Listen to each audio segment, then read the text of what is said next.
I will, under no circumstances, ever return to Harvard regardless of what they offered me.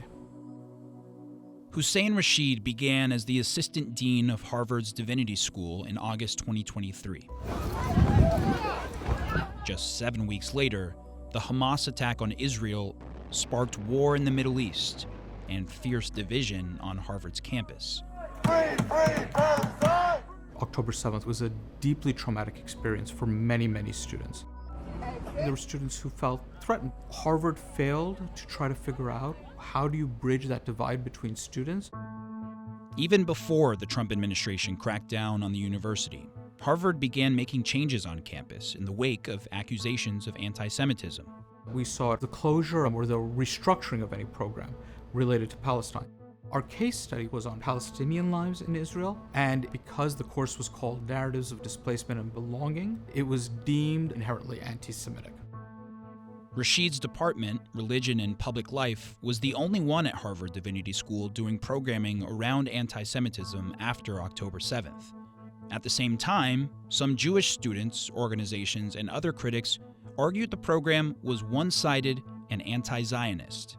They kept saying our program was teaching Jew hatred, that we were terrorists, and nobody at the university said one word about it. Administrators at the Divinity School refused to meet with me. It ultimately came to the point where you have to say, okay, it doesn't matter what we do, I will not stand here and let you dehumanize me and say this will fight anti-Semitism. My resignation letter became public at the end of January 2025.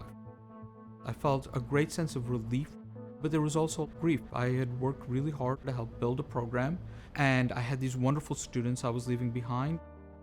But the pressure wasn't just coming from inside Harvard.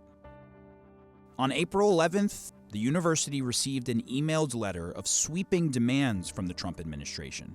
Among the many demands, shut down initiatives it claimed fueled anti-Semitic harassment.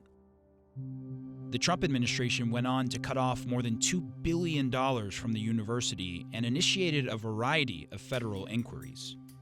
I think that aside from the pulling of federal funding, Harvard would not be fighting this. Harvard is relishing Trump's administration because this is an opportunity for them to curtail programming, say it's in service of some anti-discriminatory movement. Harvard Divinity School decided not to renew the majority of staff in my office, so the program of about 15 people is now down to 2 people.